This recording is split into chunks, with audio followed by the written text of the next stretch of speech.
answer, Your Your Honor, please, Mr. can the- Presiding Officer, can the counsel be instructed not to stop the witness at mid-sentence, Your Honor?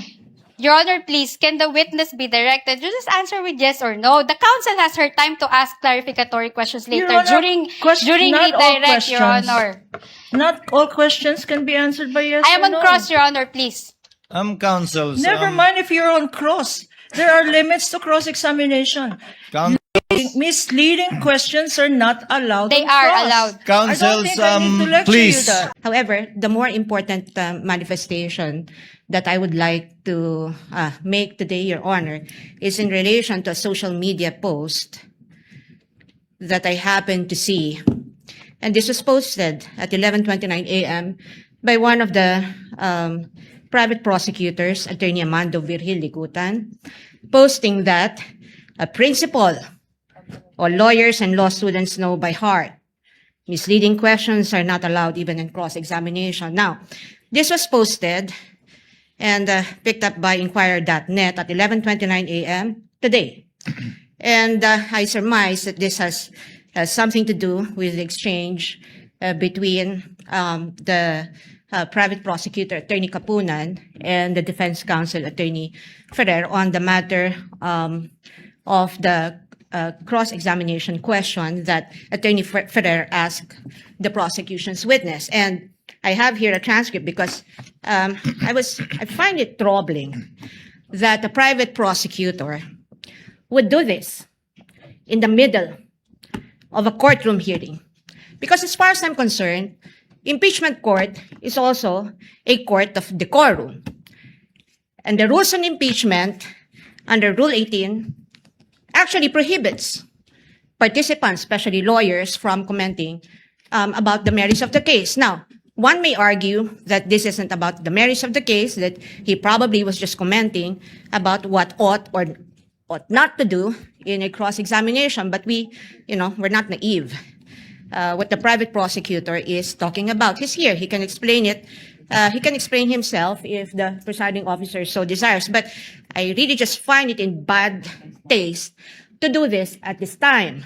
And I think it is inappropriate to do that to a fellow member of the bar, because even as we sit on the opposing side of this hall, we remain to be both members of the bar, and as officers of the court, we owe each other respect, politeness, or even kindness. And it doesn't take one to be a lawyer to know that the first thing that our parents teach us to do is humility. Your Honor. No, I'm not yet done, Your Honor. In fact, I have asked one of our lawyers to review the actual transcript from the video that transpired between the prosecutor and Attorney Ferrer, and it would seem that in the heat of the exchange, or in the passionate exchange of the arguments between the prosecutor and Attorney Ferrer was not even actually referring to misleading questions as allowed, as implied in the social media post of Attorney Ligutan. In fact, it's here. The court can confirm this from a replay of the video. Attorney Ferrer, sinabi ho ba yan sa JC na dapat may mahuli? The witness answers, ang nakalagay po kasi sa JC under 4.8.2 ay proof of success. Attorney Ferrer, hindi. Sorry, Your Honor, please. Attorney Kapunan, let the witness answer, Your Honor. Mr. Presiding Officer, can the counsel be instructed not to stop the witness mid-sentence, Your Honor? Attorney Ferrer, Your Honor, please, can the witness be directed to just answer with yes or no? The counsel has her time to ask clarificatory questions later during redirect, Your Honor. And Attorney Kapunan, not all questions can be answered by yes or no. This is the meat of the contention of the argument between Attorney Kapunan and Attorney Ferrer. Attorney Ferrer responded, I am on cross, Your Honor, please. And the presiding officer said, counsels. Attorney Kapunan responded, never mind if you are on cross, Your Honor. There are limits to cross-examination. Misleading questions are not allowed on cross. This was the first time that the matter on misleading questions was actually raised by Attorney Kapunan. And Attorney Ferrer, for some reason, said they are allowed, but she was pertaining to the fact that the questions to which a yes or no answer may be answerable are allowed. She's not referring to misleading. I mean, you know, for in effect, Attorney Ferrer was only saying that leading questions are allowed on cross-examination, not misleading questions. And yet we have a private prosecutor immediately taking to social media and posting this, implying something against the defense counsel. We will not have this. Your Honor, in the interest of fair play, may I request that the counsel for the panel of prosecutors, Attorney Virgil Ligutan, be recognized, Your Honor. Unfortunately, counsel, no, the presiding officer will not allow that at this time. The presiding officer takes in advisement the manifestation of the counsel, the lead counsel for the respondent, because quite frankly, Honorable Luistro, I asked the clerk of court to monitor the public statements of the counsels of the parties this past week. And one side has been crossing the line many times. And in fact, the presiding officer is already in the process of drafting a ruling and a warning and an order pertaining to this. Because clearly, I can even name all of you who have been commenting on social media in violation of Rule 18 of the impeachment rules. But I will do that on Monday, perhaps, after taking advisement the manifestation of the counsel for respondent. It's not really so much being cordial or nice or kind, but it's a basic violation of Rule 18. I already talked to the parties 2 weeks ago, reminding you that you might want to consider appointing spokespersons who are not part of the panel of prosecutors nor a private prosecutor, but you insist on maintaining that. So after 2 weeks, the court is constrained to make a decision and ruling on that. Ulitin ko po, no? Klaro po sa rules of court na yung misleading questions hindi po allowed. So I think I am wise enough to know if ever I am about to cross the line. Hindi ko yan buburahin kasi yun po yung nakasaad sa ating rules of court. Buti sana kung I name somebody. Buti sana if I said this is regarding this. What I posted was, it was a statement of what the law says. That's what I posted. So kung whatever the action ng depensa, sa kanila na yun. So kung makikita nyo sa four corners ng post ko, no? Wala doon. It doesn't add anything other than ano yung nakasulat sa rules of court natin. So I will ulitin ko, no? Yung four corners ng post ko, it is a statement na alam ng lahat ng law student saka lahat ng abogado. Hindi po pwede yung misleading questions kahit saan, kahit kailan, pagbalik-balik na rin man yung isang hukuman. Hindi po pwede yung misleading questions. Now, kung yung depensa po magre-reklamo, with all the respect po, kung babasahin doon, I am asking you, did I mention a name? Did I mention what case? Zero. Nothing. Nada.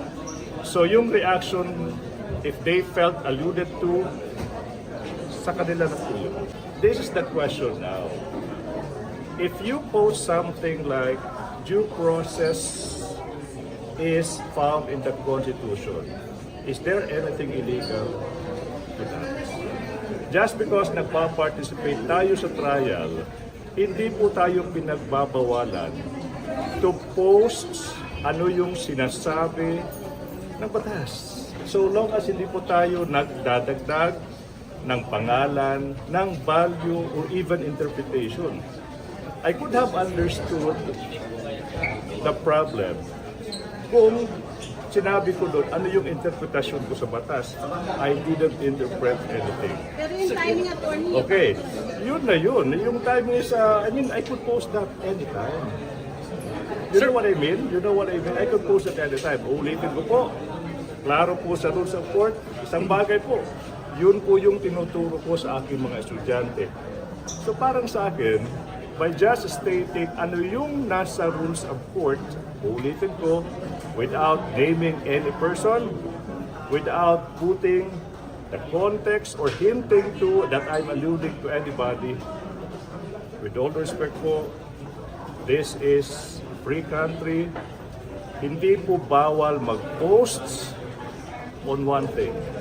Ano yung nakasulat sa batas, ano yung nakasulat sa rules of court. That's my Facebook page. No, ulitin ko po, no? That was just a posting of what the rules are saying. Nothing more, nothing less, walang interpretation. So kung may tinamaan man po, sorry. Hindi niyo buburahin yung post. Why would I?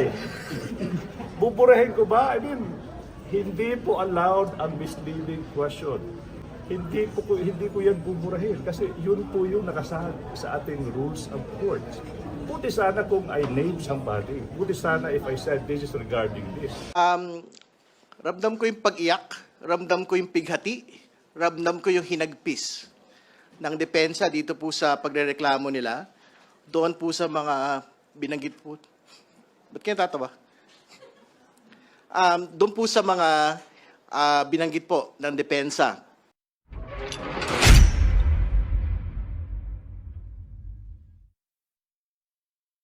Siyempre, ang involved, the That one and is correct. only, Lorna Kapunan and si Atty. Ligutan. Ano po? Anong aksyon ang gagawin ninyo at mukhang nagrereklamo po yung depensa sa dalawang private prosecutor nyo? Well, first of all, no, I wish to express our highest respect and regard to the impeachment court, no? Bagaman we are maintaining the position na for Attorney Lorna Kapunan, naging very much passionate lang siya. And for Attorney Ligutan, wala namang ill intention, but only to enlighten the public, considering that we are conscious na nakatutok sa impeachment trial ang taong bayan, no? Nevertheless, kamukha ng sinabi ko kanina, Alvin, we defer, we respect the impeachment court. So anuman ang maging ruling ng impeachment court regarding the concern that was raised by the defense, we will be abiding with the ruling of the impeachment court, no? But gusto ko lang reiterate, this is for the understanding of taong bayan. Nanonood naman po ang lahat. Ang nakita ko kay Attorney Kapunan, she was very passionate. In the morning, no? Kita naman natin, very much engaging din ang defense. As a matter of fact, nag-i-smile pa nga yung defense team doon sa mga exchange of remarks nitong dalawang counsel natin, no? Medyo na-observe lang natin that as we start the afternoon trial, parang biglang naging serious.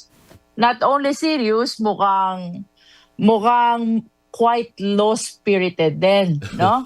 Only to find out that before we will be adjourning, ay meron pala silang manifestation and specifically calling out one of the counsels for the prosecution panel, no? Dito naman sa concern, Alvin, ni Attorney Ligutan, since day one of the impeachment trial, the entire prosecution team was very much conscious about the rules. Ano ba ang sabi sa rules, no?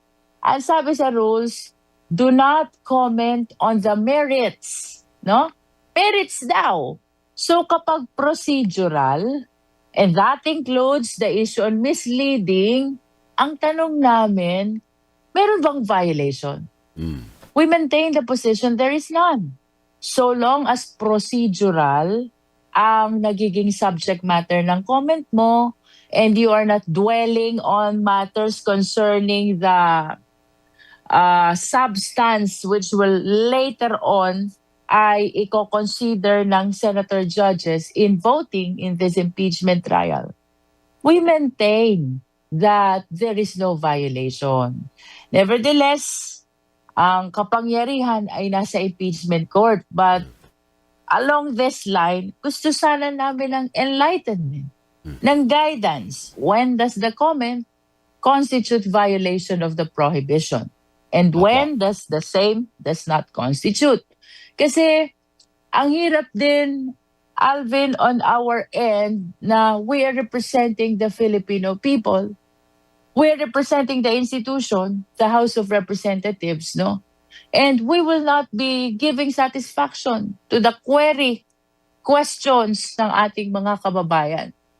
Very specific yung nangyari kahapon. Paglabas namin ng session hall, lahat ng reporters ang tanong kung totoo bang allowed ang misleading questions during cross. Actually, yun ang susunod kong tanong sa'yo. I-enlighten mo nga ako. Tama ba ang declaration ng depensa? O actually, mali din yun na allowed ang misleading? But actually, the defense is claiming na misinterpret, na Ganon? misunderstood ang defense during the exchange of remarks nitong dalawang counsel in the person of Attorney Capunan for the prosecution and in the person of Attorney Ferrer for the defense. No, we acknowledge that. Sabi ni Attorney Sison na misunderstood, na mislead.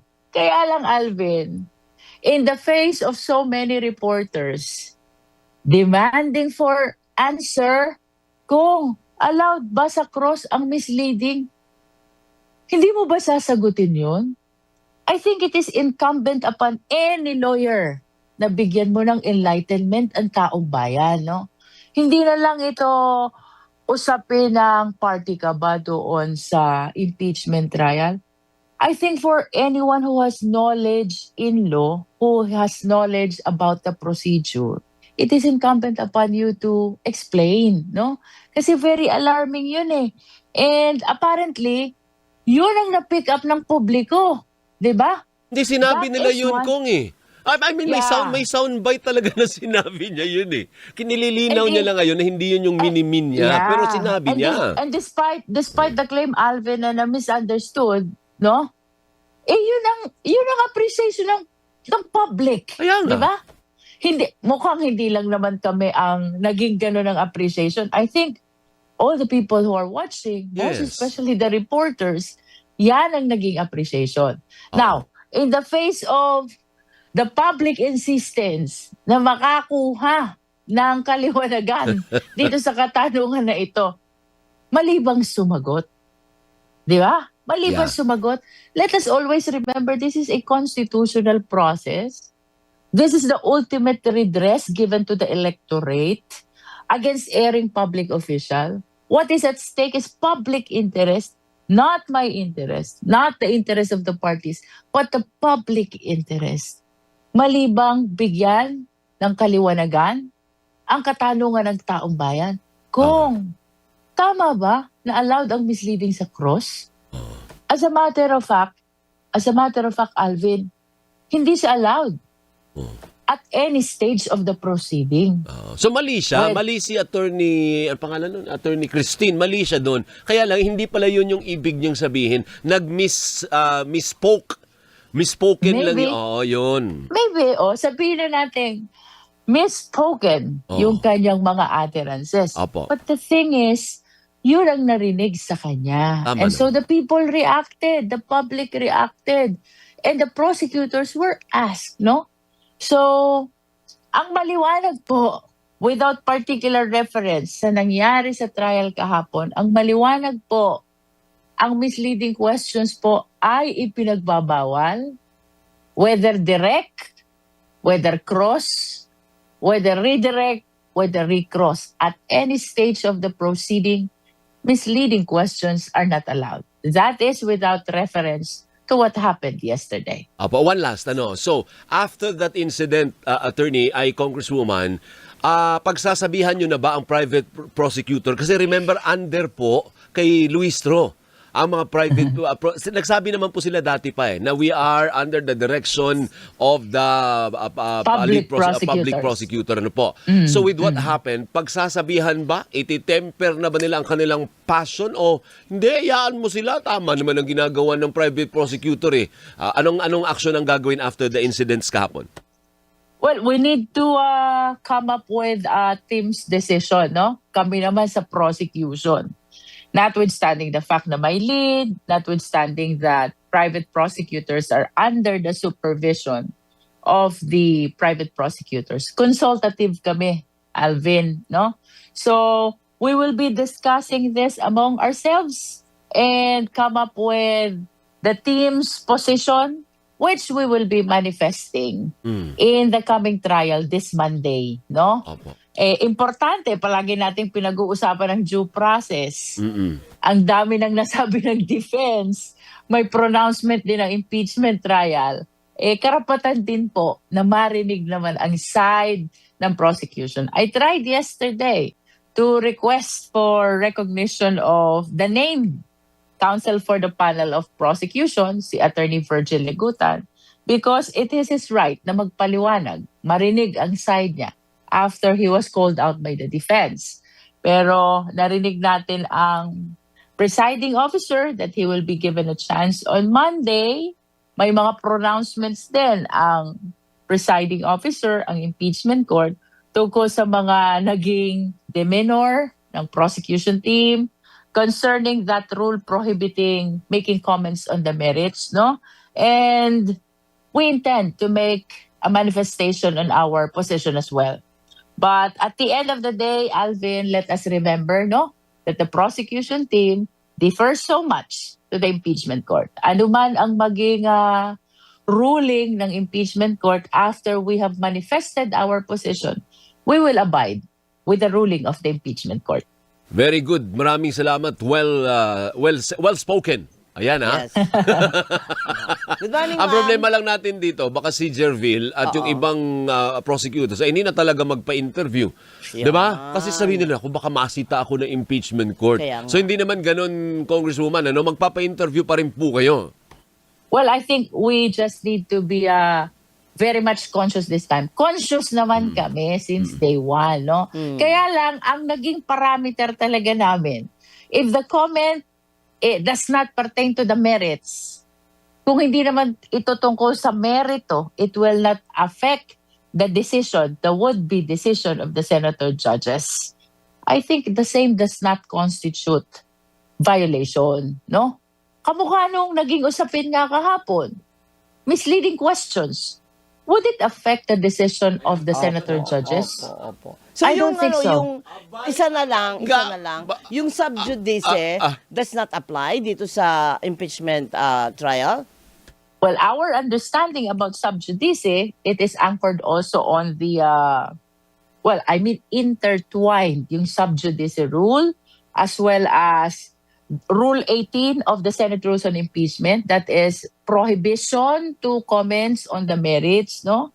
At meron pang related provision sa canon of professional responsibility, no? Ang appreciation namin dyan, it concerns merits, no? So kung procedural, we would like to be enlightened. Kasi kung pati procedural ay bawal na. Aba, Alvin, baka hindi na nga tayo makapagpa-interview niyan, di ba?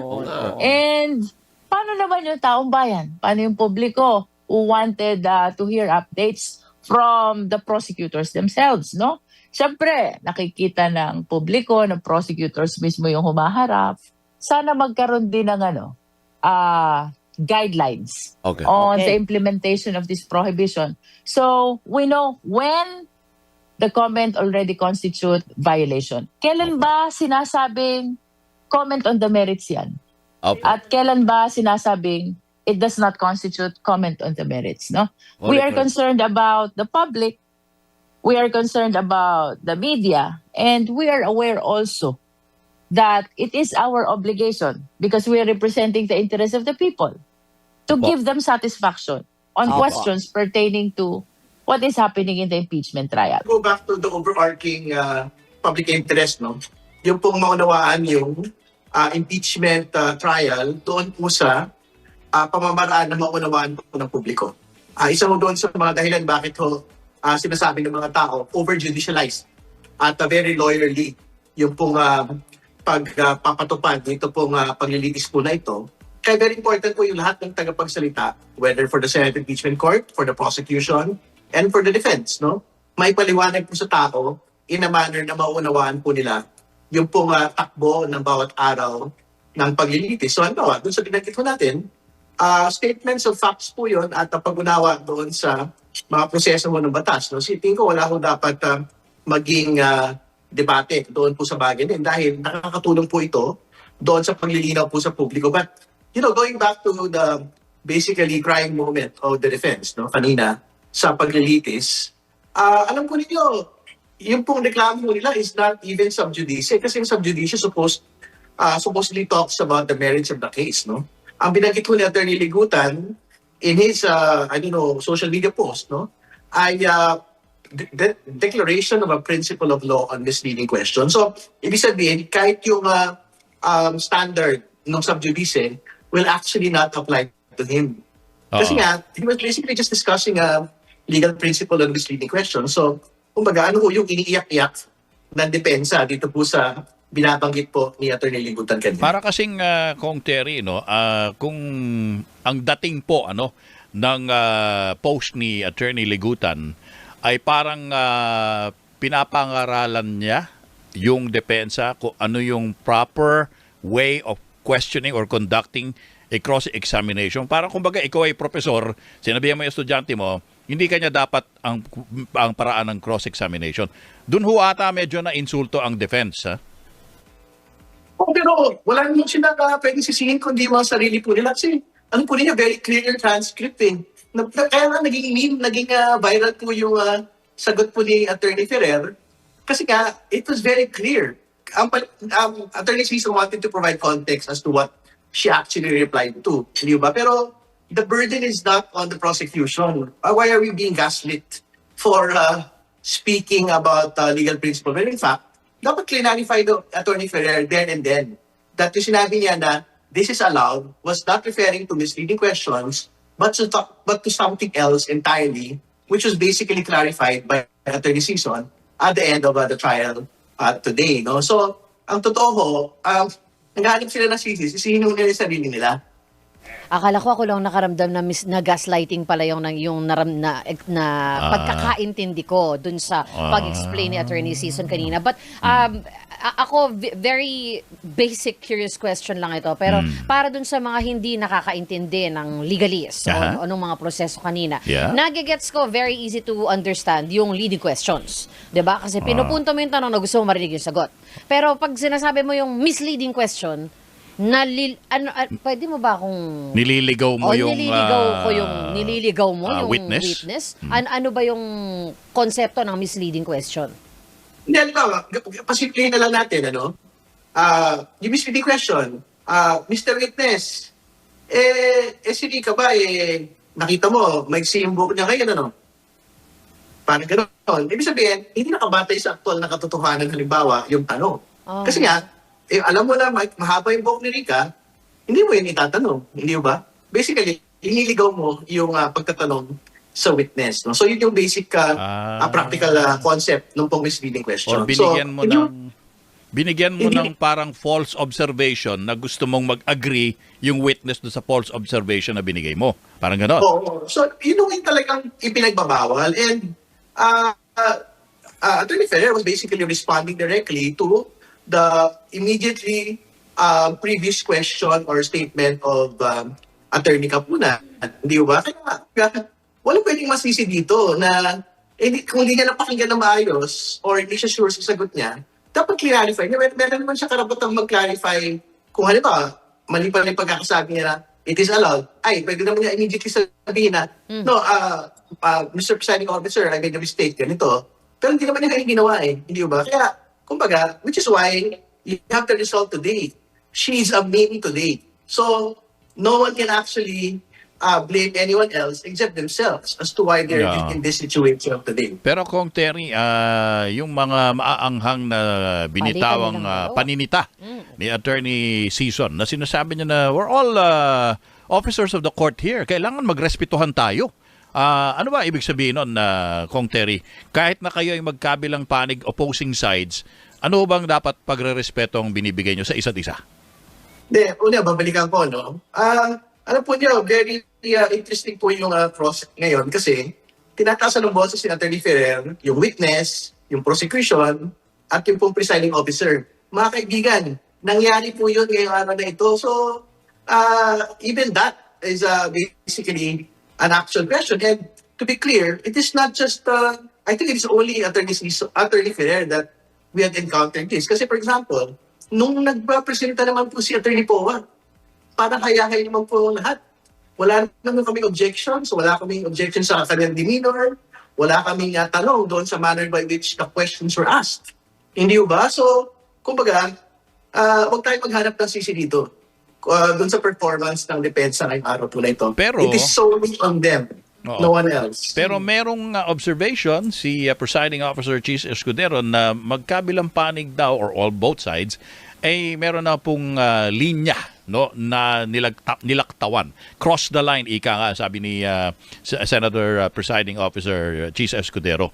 Meron daw siyang ruling na ilalabas sa Monday na uulitin niya yung kanya pong paalala or utos na dapat wag na kayong magkomento outside of the court, magtalaga na lang kayo ng tagapagsalita na hindi ka bilang sa either prosecution or defense.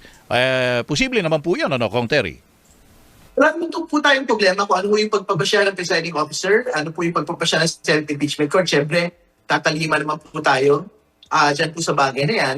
Pero again, babalik pa rin po tayo doon sa prinsipyo po ng halaga nung pong maunawaan ng mga kababayan po natin yung araw-araw na takbo po ng paglilitis po na ito. No? So, tingin ko ho, yung pagbibigay po ng paglilinaw doon sa mga nangyari, whether from the perspective of the defense, from the perspective of the prosecution, and from the perspective of the Senate Impeachment Court, tingin ko dapat magpatuloy po yun. Kasi kahit naman mo yung court itself after the proceedings, naglilinaw din po sila doon po sa itinakbo ng proseso. So, tingin ko dapat hindi ko natin bitawan yung bagay na yun. At tingin ko mas mahalagang bagay po ito. Pag ako talagang naghigpit dito po sa pagpapaliwanag sa publiko, ang talo po dito yung tao, ang talo po dito yung interest ng bayan. Kasi, like what I stated, over-judicialized na nga. Sobrang pang-abogado na lang po yung talakayan dito. Hindi ba? Pagka ako naghigpit pa po tayo din sa paglilinaw ng mga tagapagsalita ng iba't ibang partido kasama ng korte, baka talaga mag-tune out. Pero mahalaga po yung impeachment sa ordinaryong tao kasi ano ba, for confidential funds, pera ho natin yun. Ibig sabihin, imbis na ginugol sa mali, dapat ginugol na lang sa mas maayos na paglalagakan po, katulad ng edukasyon at kalusugan. Attorney kanina, attorney rin tawag ko kay Kong Terry kasi attorney din naman talaga siya. The congressman is also an attorney. Kong Terry, kanina napapansin ko, this isn't just today, no? Pero napapansin ko na the defense keeps on asking yes or no questions. Kapag sasagot na yung witness ng yes or no, and then they will qualify their answers, ikakat nila dun sa yes or no questions. Hindi nila ipapakwalify. Stick to yes or no. Stick to yes or no. Ako kasi, hindi naman ako abogado. Hindi ko alam ang laman ng batas. Hinahanap ko yung sagot na yung qualificatory answer nung witness as to why nila sinasabi na hindi po kasi ganito po yan. Pinuputol po kasi nila. Bawal ba yun? Oo, bawal po ba yun? Kasi kung papaintindi mo sa akin bakit ito ang inyong desisyon, hahanapin ko talaga bakit yan ang naging desisyon mo. Instead of just giving me a yes or no question. Kaya yata dito nanggaling si Attorney Lorna na not all questions are yes or no questions. Answerable by yes or no. Oo, di po ba? So I just need to get your thoughts on that then, Attorney. Well, generally, pwede naman magtanong ng mga yes or no questions. No? Pero, kung halimbawa, very precise din po yung answer ng witness na he or she wanted to provide context, dapat ibigay po yun. Kasi, ang totoo naman, totoo din na it is the time of the defense to undertake cross. Pero, kung halimbawa, if it would defeat the ends of the justice, na hindi po payagan halimbawa na magbigay ng context yung pong witness there and then, magiging problema ho yun. Hindi ba? Lalo tigit kung halimbawa, obviously, parang kinakamon yung pong witness to a particular yes or no question, baka very important po na payagan yung pong pagbibigay mo ng konteksto nung pong witness. Kasi again, we will go back to the point na hindi naman ho ito strict rules of procedures of court eh. Hindi ba? Like, again, we will go back to the definition of an impeachment proceeding. It is a sui generis proceeding na very important po na masapul ng tao yung pong actual pinag-uusapan dito sa proseso po ito. Napaghalataan ko nga din, na binagid ko kay partner Rica Kong Terry, na sa panig ng prosecution, may ilan sa inyo na nakakapag-post on social media para nga magbigay ng inyong mga punto de vista, no, sa mga nangyayari sa impeachment trial. Pero sa panig ng depensa, umiiwas sila doon. No? Iyon po ba ay sa tingin nyo deliberate din nyo na para hindi na lang sila mapuna? Oo, para hindi na sila mahanapan pa ng butas. Oo. Well, meron naman din pong pagkakataon. Siyempre, may tagapagsalita naman po yung depensa. Si Attorney Poa is there, no?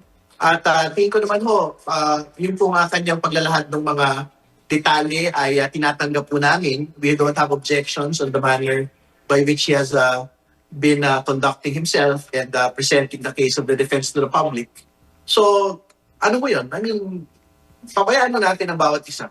Gawin po ang ating pong mga trabaho. Okay. Kanina po may pinupunto si Sino? si Attorney Ferrer na paikot-ikot na tanong niya kay co-auditor Sailin no, Del na nagkumontra si Attorney Kapunan when she said na what you're pointing at, Attorney, is overruled na nung joint circular na bago na lahat ng mga ahensya ay sinabi. Oo, na supersede na yan. I just want to get what Attorney Ferrer was getting at noon na baka hindi ko lang naintindihan, Kong Terry. Well, I think she was referring to yung use of aliases, no? And yung hindi masyadong require yung pong paggamit ng mga official receipts at mga similar documents, no? Pero again, usapin mo ito ng transparency. Kaya nga nagkaroon ng guidelines ng 2015 para tiyakin mo natin about piso para sa intelligence and confidential funds ay nagagamit po ng tama even if these are confidential and intelligence funds. No? So, to wrap the entire day and yung pong COA witnesses, alam po ninyo, nakita ko talaga natin na hindi ko talaga dapat binibigay sa DPSG yung pong confidential funds at yun po yung ginawa nila. Kasi nga, hindi naman organic sa OVP tsaka sa DepEd. Yung pong mga tauhan po ng DPSG, bawal yun. Kumbaga, dapat po nag-disburse, hindi si Mr. Lachica, hindi si Mr. Nolasco, kundi OVP at DepEd lang po. Talaga. At pangalawa, bakit natin ginagamit para sa Christmas party?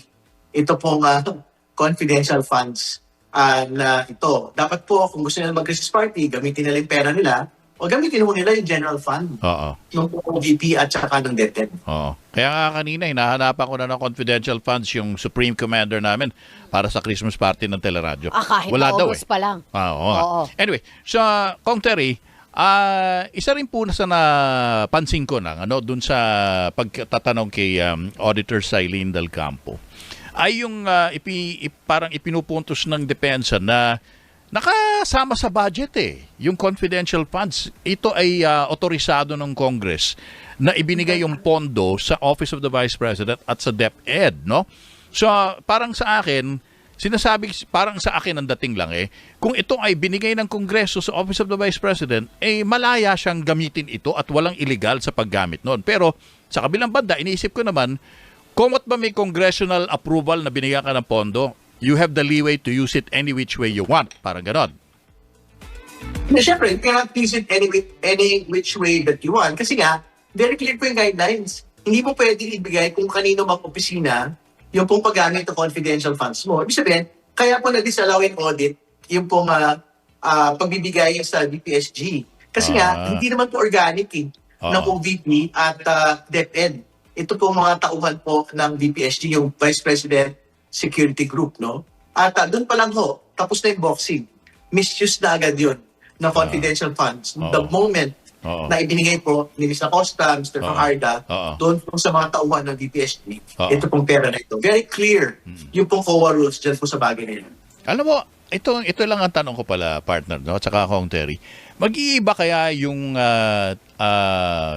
intensity ng pagtatanong o tagisan ng prosecution at depensa kung walang televised coverage ang impeachment trial? Tingin mo, Congressman? Ating ko, mabigat pa rin ho yun.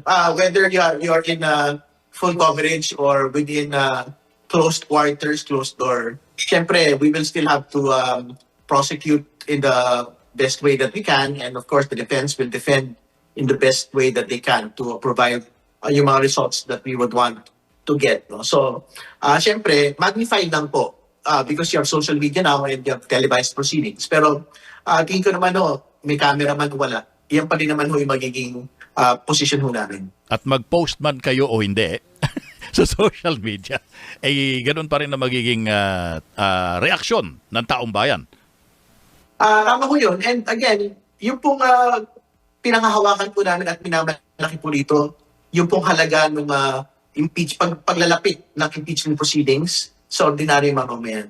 No, lalo tigit, siyempre, kahit naman sinusubukan po ng mga abogado na gumamit po ng Pilipino para maunawaan po ng ordinaryong mga kababayan po natin, siyempre may mga technical po talagang mga salita na hindi mo pwede na magamit entirely during the trial itself. Kaya very important po yung trabaho for social media and for a broadcast nung paglilinaw po ng mga tagapagsalita.